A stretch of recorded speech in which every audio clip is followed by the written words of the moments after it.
আসসালামু আলাইকুম, আমি মোহাম্মদ ফেরদৌস ইসলাম। আপনারা দেখছেন আমার কাজ। তো বরাবরের মতো আজকেও একটা নতুন ভিডিওতে আপনাকে স্বাগতম। তো আজকে আপনাদেরকে দেখাবো আমি আমাদের এলাকায় বিলে গিয়ে কিভাবে মাছ ধরি এবং মাছ ধরার প্রক্রিয়াটা কী সিস্টেমে, কিভাবে আমরা মাছগুলো ধরি এবং সেই মাছগুলো পরে কিভাবে ভাগ করে নেই, সেই প্রসেসটা আপনাদের মধ্যে সম্পূর্ণ ভিডিওতে থাকছে। কেউ স্কিপ না করে সম্পূর্ণ ভিডিওতে দেখবেন। আলহামদুলিল্লাহ, আমরা দেখতে দেখতেই বিলে ইতিমধ্যে নেমে ফেলেছি। তো আমাদের টিমে আজকে আমি সহ প্রায় 7 জন আছি। তো এই সংখ্যাটা ক্রমান্বয়ে কমতে পারে এবং বাড়তে পারে, বুঝতে পারতেছেন। বিলে যেহেতু নেমে মাছ মারতে হবে, কাজটা অনেক কষ্টসাধ্য, সেজন্য সংখ্যাটা বাড়তে পারে এবং কমতে পারে। তো যাই হোক, এদিকে আর কথা বলতেছি না। বিলে নামার পর সর্বপ্রথম যে কাজটা করেছি, আমরা প্রথমে নেটগুলো ঢুকিয়ে দিলাম এবং আমাদের যে এলাকার ভাই ব্রাদাররা আছে তারা দেখতেছেন দলগুলো সুন্দরভাবে সাফ করতেছে। তো আজকের ক্যামেরা পার্সন আমি নিজেই, এবং আমি কিন্তু এখনও পানিতে নামিনি। আমি শুধু উপর থেকে ক্যামেরা দিয়ে আপনাদেরকে দেখানোর চেষ্টা করতেছি, কারণ আমি যদি অন্য কাউকে ক্যামেরাটা দেই তাহলে সে হয়তো সেভাবে উপস্থাপন করতে পারবে না। তাই আজকে ক্যামেরার পিছন থেকেই কাজ করব। আশা করি আপনারা সুন্দরভাবে দেখতে পারবেন। আজকের এই ভিডিওর সাথে যারা আছেন এবং যারা মাছ ধরতেছি তাদের কয়েকজনের নাম বলি। প্রথমে রয়েছে আমাদের আরশাদ ভাই, তারপরে রাব্বি ভাই, তারপরে হচ্ছে আপনার শাহিন ভাই, এরপরে আতাউব ভাই, এরপরে আছে রিফাত ভাই। তারা প্রত্যেকেই এক একজন সেই পরিশ্রমী মানুষ। তাদের কাতারে আমিও একজন নগণ্য মানুষ, যদিও বা আমি তাদের মতো পরিশ্রমী হতে পারি নাই। মাছ শিকার করার মধ্যে আলাদা একটা ফ্লেভার এবং স্বাদ আছে, যদিও বা কাজটা কষ্টসাধ্য। দেখতে পাচ্ছেন আরশাদ ভাই কি পরিমাণ হাস্যোজ্জ্বল চেহারা নিয়ে মাছ মারতেছে। শুধু আরশাদ ভাইয়ের কথা নয়, এখানে যারাই মাছ মারতেছে তারা অনেক আনন্দের সহিত মাছ মারতেছে। আমিও তাদের সঙ্গে উপভোগ করতে পারতাম হয় যদি আজকের এই ছোট্টগুলো আপনাদের সাথে শেয়ার না করতে হতো। সেজন্য আমি নামিনি, আর শেষ পর্যন্তও নামিনি, কিন্তু আজকে আমি নামিনি, উপর থেকেই শুধু দেখেই যাচ্ছি। তো এতক্ষণ আপনাদের সঙ্গে অনেক বাড়তি কথা বললাম, এবার একটু কাজের কথায় আসি। আমরা যে পদ্ধতিতে মাছ শিকার করতেছি এই পদ্ধতিটিকে বলা হয় আমাদের গ্রামের ভাষায় নেট দিয়ে মাছ শিকার। অর্থাৎ নেট জাল 4-5টি একসঙ্গে সেলাই করে একটা বড় ধরনের নেট তৈরি করা হয়েছে, যেগুলোতে ধান এবং গম, ভুট্টা, সরিষা এইসব আমরা গ্রাম্য এলাকায় শুকিয়ে থাকি। সেই নেটটা দিয়ে আর কি আমরা এই দল লতা কচুগুলো ঘেরাও করে মাছ শিকার করতেছি। এই পদ্ধতিটা হয়তো অনেকেই জানেন না, আজকের এই ভিডিওর মাধ্যমে অনেকেই জানতে পারবেন। এই পদ্ধতিতে মাছ শিকার করা অত্যন্ত সহজ একটি কাজ, এবং এই পদ্ধতিতে মাছ শিকার করার ফলে মাছগুলো অনেক টাটকা থাকে এবং মাছের শরীরে কোনো ক্ষয়ক্ষতি বা আঘাত সৃষ্টি হয় না। কেননা মাছগুলো জীবন বাঁচানোর ভয়ে দলের যে শিপাগুলো আছে, অর্থাৎ মুড়োগুলি আছে, এই মুড়োগুলোর নিচে লুকিয়ে থাকে। আর আমরা যেহেতু কর্মসূচি ঘেরাও পদ্ধতিতে মাছ মারতেছি, তো সেহেতু নেটের ভিতরেই মাছগুলো এক একটা মাছ অক্ষত অবস্থায় থেকে যায়। ফলে আমরা যখন টেনে বের করি মাছগুলো তখন ক্ষতহীন বা নিরক্ষতভাবে পাওয়া যায় এবং টাটকা পাওয়া যায়। তো এই মাছগুলো খেতেও অনেক সুন্দর এবং স্বাদ। আলহামদুলিল্লাহ, আল্লাহ তাআলার অশেষ রহমত এবং আল্লাহ তাআলার উপর শুকরিয়া আদায় করি, শেষ করা যায় না। কারণ আল্লাহ তাআলা এই সমস্ত দৃশ্য আমাকে নিজের চোখে এবং নিজে করার মতো তৌফিক এনায়েত করেছেন। সত্যি এই পেশার সঙ্গে যারা নিয়োজিত আছে তারা আল্লাহকে চিনতে মোটেও ভুল করবে না।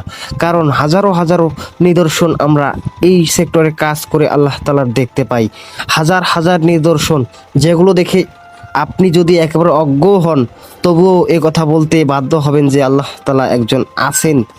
তিনি না থাকলে এমন সুন্দরভাবে কিভাবে এত কিছু পরিচালিত হয়, আল্লাহু আকবার, নিজের চোখে না দেখলে হয়তো বোঝা যায় না। তো এরপর আমরা লতা কচুগুলিকে উঠিয়ে নিলাম এবং আরশাদ ভাই দেখতে পাচ্ছেন সেগুলোকে পরিষ্কার করে, লতা কচুর যে মুড়োগুলো আছে এই মুড়োগুলোর ভিতরে কিন্তু আসল মাছগুলো লুকিয়ে আছে। তো এই মাছগুলোকে ধরার জন্য আমরা মূলত নেটগুলোকে ভাসিয়ে এবং মুড়োগুলোকে পরিষ্কার করার কার্যক্রম হাতে নিয়েছি। তো এমন তো অবস্থায় আরশাদ ভাই একটু রাগ হয়ে বিবেচিত হয়ে বললেন যে আমি আর আজকে কাজই করব না, মাছই মারবো না, এই যে ছেড়ে দিয়ে চলে যাচ্ছে। তারপর তার রাগ ভাঙালাম অনেক কষ্ট করে এবং তাকে বোঝালাম যে ভাই না, মাছ মারতেই হবে, যেভাবেই হোক, যে পন্থাই হোক, মাছ মারা লাগবে। তো শাহিন ভাই আবার এদিকে এগুলো পরিষ্কার করার কাজে অনেক সহযোগিতা করতেছেন। আমরা যারা এই সেক্টরগুলোতে কাজ করি সত্যি এখানে অনেক মজাও আছে, বুঝতে পারেন, বলতে পারেন যদি একসঙ্গে অনেকগুলো মানুষ এই সেক্টরে কাজ করি তাহলে যেরকম কষ্ট হয় সেরকম মজাও হয়। তো মজার জন্যই মূলত আমরা এই সমস্ত কাজে অংশগ্রহণ করি। প্রশ্ন করতে পারেন যে ভাই যদি মজাই হয় তাহলে প্রথমে যে বললেন খুব কঠিন কাজ এবং কষ্টসাধ্য কাজ, এটা কি তাহলে মিথ্যা বলেছেন? না ভাই, এটা মিথ্যা বলিনি, এটাও সত্য কথা। অনেকগুলো বাধা এবং বিপত্তি বলতে এখানে পানিতে রয়েছে কালো জোক, যেগুলো আমাদের এলাকায় পানিতে থাকে। কালো জোক আপনারা হয়তো অনেকেই দেখেছেন, আবার অনেকে দেখেন নাই, কারণ অনেক এলাকায় এই কালো জোক পাওয়া যায় না। তবে আমাদের এলাকায় অনেক কালো জোক রয়েছে। সে সঙ্গে রয়েছে বিভিন্ন প্রকার সাপ, বিষাক্ত সাপ, যেগুলো এই নেটের মাঝখানে আসতেছে। আপনাদেরকে একটু দেখানোর চেষ্টা করব ইনশাল্লাহ। তো এখন আমাদের মাছ পাওয়ার পালা। দেখতে পাচ্ছেন একটা খেয়ে কতগুলো মাছ পেয়েছি, এবং পরবর্তী সময়ে আমরা আবারও সিদ্ধান্ত ক্রমে আরও একটি খেয়াও দেওয়ার জন্য এখানে মূলত আসছি, এবং এখানে এসেই আমরা আবারও দল সাফ করার জন্য আরেকটি খেওয়া দেওয়ার জন্য নেট দিয়ে আবারও বিছিয়ে দলগুলোকে সামনের দিকে নিয়ে আসলাম। তো আমি শুরুতেই সবাইকে পরিচিত করে দিয়েছি, নতুন করে আর কারো নাম বলার প্রয়োজন নাই, এবং বলেছি সবাই পরিশ্রমী মানুষ। দেখতে পাচ্ছেন সবাই কি পরিমাণ কর্মঠ হয়েছে, এবং বারবার আপনাদেরকে একটা কথা বলতেছি যে আমরা কাজ করার সময় আমাদের অনেক মজা হয়। এই যে দেখতে পাচ্ছেন আমরা হাডুডু খেলতেছি, এটা হচ্ছে বাংলাদেশের জাতীয় খেলা হাডুডু। পানিতে আমরা হাডুডু খেলি। এই যে আসাদ ভাই এবং রাব্বি ভাই, তারা দুইজন কিন্তু একে অপরের সঙ্গে খুব মজা করতেছে, এবং আমাকে বলতেছে এই যে নাম। তো আমি বলতেছি যে না, নামবো না। তো হঠাৎ রাব্বি ভাইয়ের পায়ের নিচে একটা বড় শিং মাছ ঢুকে পড়েছে, এবং আসাদ ভাইকে বলতেছে যে ভাই আমার পায়ের নিচে একটা বড় শিং মাছ আটকে পড়েছে, একটু মাছটা উঠিয়ে দে। তো আমি বললাম যে ভাই ইনশাল্লাহ আমি চেষ্টা করবো উঠিয়ে দেওয়ার জন্য। তো আসাদ ভাইকে বললাম যে আসাদ ভাই আপনি আগে দেখেন যদি পান ধরতে। তো আসাদ ভাই সে কথা অনুযায়ী পানির নিচে ঢুকে পড়েছে, এবং খুব চেষ্টা করছে মাছটাকে ধরার জন্য। ও দেখা যাক পারে কিনা। আল্লাহু আকবার, আল্লাহু আকবার। অবশ্যই সে মাছটি ধরে ফেললো আসাদ ভাই। দেখতে পাচ্ছেন কত বড় শিং মাছ। তো রাব্বি ভাইয়ের পায়ের নিচে এই শিং মাছটা ঢুকেছিল, এবং আসাদ ভাই ধরলো। সে সঙ্গে দলগুলো ওঠা হয়ে গেল আনন্দ এবং মজার সঙ্গে। এবার একটু আমরা বেশি ওভার অ্যাক্টিং করতেছি শুধু আপনাদেরকে ধরে রাখার জন্য। এতক্ষণ পর্যন্ত যারা দেখলেন ভিডিওটি, তাদেরকে আরও নতুন কিছু, সামনে আরও ভালো কিছু দেখানোর জন্যই মূলত বেশি ওভার অ্যাক্টিং করতেছি। তো দেখতেই পাচ্ছেন কতগুলো দল কচুর মুড়া এবং কতগুলো মাছ। তো মাছগুলো আপনাদেরকে দেখাই আমরা কিভাবে এখন মাছগুলো প্রক্রিয়াধীন করব। তো দল কচুর মূলাগুলো সবাই হাত দিয়ে পরিষ্কার করব, এবং মাছগুলো সেখান থেকে বের করব। একটা কথা আগেই বলে রাখি, এখানে শুধু মাছ নেই, এখানে রয়েছে ব্যাং, সাপ, কুচিয়া এবং কালো জোক। এই যে কুইচা দেখতে পাচ্ছেন, কুইচা ধরার নিয়ম কিন্তু 3টা আঙুল দিয়ে। এই যে 3টা আঙুল দিয়েই কুইচা ধরার নিয়ম। এই যে আসাদ ভাই কুইচা ধরতেছে, এবং রাব্বি ভাইও কুইচা ধরতেছে, এবং সে সঙ্গে কতগুলো মাছ পাওয়া যাচ্ছে। তো মাছগুলো কি কি পাওয়া যাচ্ছে একটু তার মাছগুলোর নাম বলি। এখানে মূলত দেশীয় কই মাছ, দেশীয় শিং মাছ, দেশীয় টাকি মাছ, দেশীয় চোপড়া মাছ, দেশীয় পাবদা মাছ এবং দেশীয় গোতা মাছ। এই নামগুলোর সঙ্গে হয়তো আপনারা সবাই সচরাচর পরিচিত নন।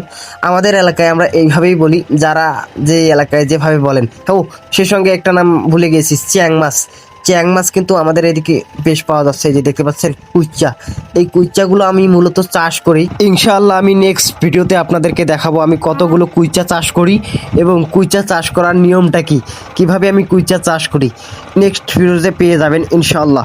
তো দেখতে আমাদের মাছ মারা প্রায় শেষ প্রান্তে এসে গিয়েছে, এবং প্রায় অনেকগুলো মাছ পেয়েছি আলহামদুলিল্লাহ। এই মাছগুলো যদি আমরা ভাগ করি জনপ্রতি প্রায় 2 থেকে 3 কেজি করে পেয়ে যাব আলহামদুলিল্লাহ। এই মাছগুলো প্রায় একজন 2 থেকে 3 কেজি। দেখতেই পাচ্ছেন কতগুলো মাছ আমরা পেয়েছি। তো আজ এই পর্যন্তই, দেখা হচ্ছে নতুন কোনো ভিডিওতে। ততক্ষণ পর্যন্ত আল্লাহ আপনাদের সবাইকে এবং আমাকে ভালো রাখার, ভালো থাকার, সুস্থ থাকার তৌফিক দান করুক, আমিন। দেখা হচ্ছে পরবর্তী ভিডিওতে। আল্লাহ হাফেজ, আসসালামু আলাইকুম।